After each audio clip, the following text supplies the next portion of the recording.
Hey y'all, this is David Hubbard at the Hubbard Homestead, and we are going to talk about minerals and how important they are for your animals and how important they are for you.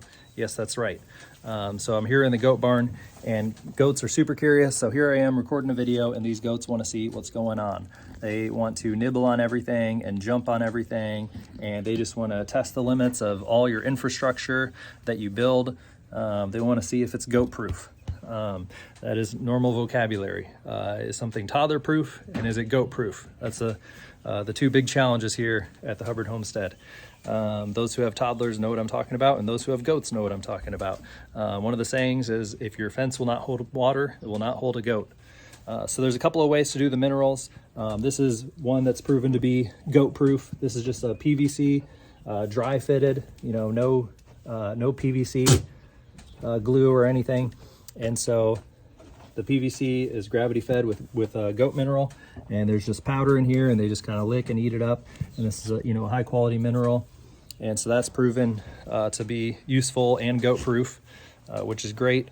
Another system that we just developed is this right here, and this is another like mineral eating station. And so we have a high quality goat mineral here with important things like sulfur, iodine, cobalt, magnesium, copper, all kinds of good stuff. Calcium. That's really important. And this is actually some kelp meal. So we'll see how that is. We just added that.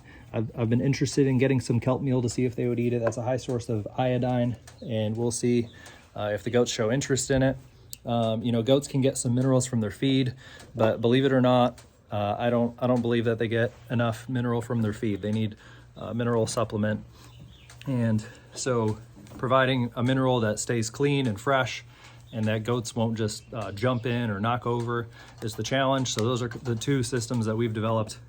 And so they also get a little bit of mineral in their feed, but like I said, that's not going to be enough. So we're going to talk about several minerals, but mainly magnesium, because it's really interesting, because magnesium is one of the most easy minerals to supplement, yet 3/4 of the US population, people, are deficient in magnesium, which is really interesting. And of course, it's because of our standard American diet, AKA the SAD diet. It's deficient in a lot of things, but sulfur is really important for like coat and hoof health. Iodine, of course, for their immune system and several other things. Copper is super important for these goats, because copper helps with internal parasites and immune system and several other things. But we give copper boluses 4 times per year, in addition to copper's available in their loose mineral. So copper is super important. We start doing it really young, and if you want to know more about that, just contact us. But giving them copper is pretty easy. And now she's trying to eat my hat. So let's hone in on magnesium. Magnesium is super important. It's really easy to supplement with, and magnesium really helps with sleep and muscle relaxation, and just your gut health and bowel motility. And low magnesium intake or absorption is associated with diabetes, heart disease, osteoporosis, sleep disturbances, and metabolic syndrome.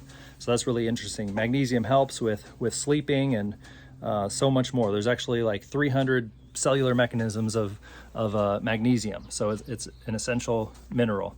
And like I said, 3/4 of the US population is deficient in it, but not me, because I've been supplementing with magnesium for years and years and years, and I drink a ton of goat milk. And fresh raw goat milk has bioavailable magnesium in it, and I drink about a half a gallon a day, so I'm getting a ton of minerals and vitamins.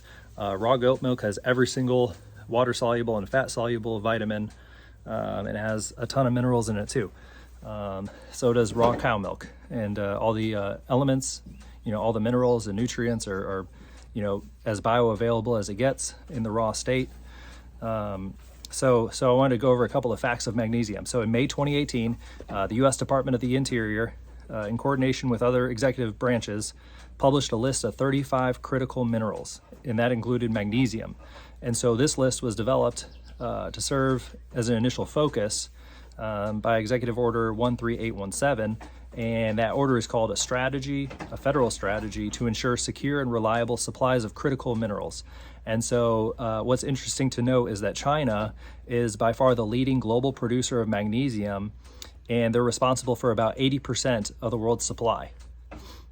Magnesium is also the 9th most abundant element in the universe. Magnesium is the metal ion found at the center of every chlorophyll molecule. What that means is it's an essential element for photosynthesis and all of plant life.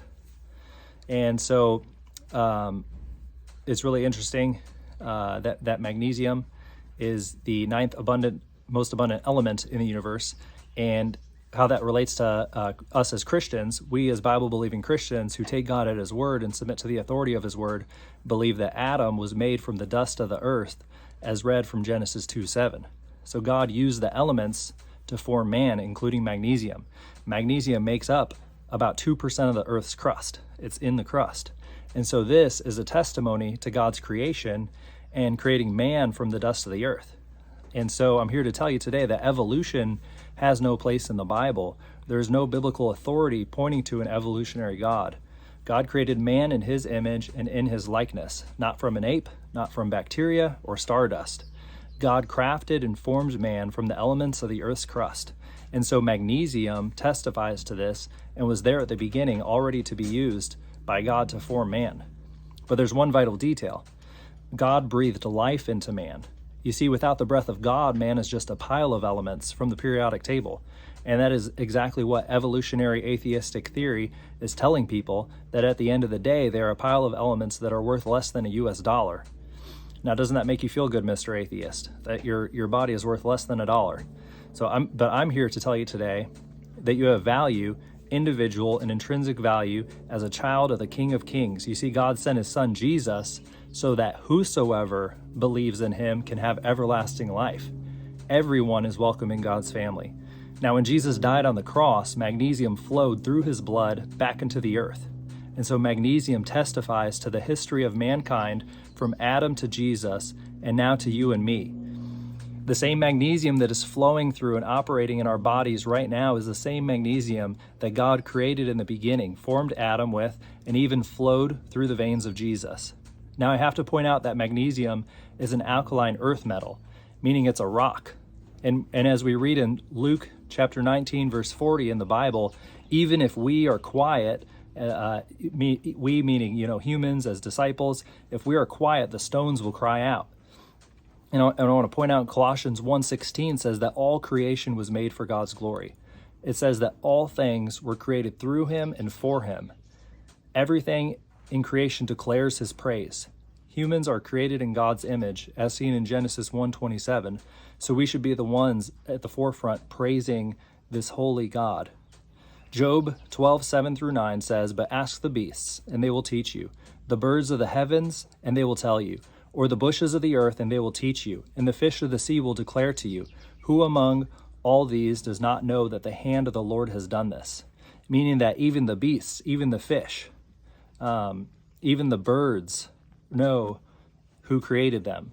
So we, as people made in the image of God, should know who created us. I want to point out in Romans 8:19, it says, "For creation awaits with eager expectation the revelation of the children of God. For creation was made subject to futility, not of its own accord, but because of the one who subjected it, in hope that creation itself would be set free from slavery to corruption and share in the glorious freedom of the children of God. We know that all creation is groaning in labor pains even until now. And not only that, but we ourselves, who have the first fruits of the Spirit, we also groan within ourselves as we wait for adoption, the redemption of our bodies." And I wanted to talk about in quantum theory, at some of the smallest possible levels, on the quantum level, they suggest that everything is held together by sound waves. Yes, you heard that right. Everything is held by sound. Everything that is created is held together by the voice of God Almighty from when he spoke it into existence from the beginning. So please take a look at the overwhelming complexity of the world around us and the intricate design that went into God's beautiful creation. And please, if you are not getting enough magnesium in your diet, go and supplement with it.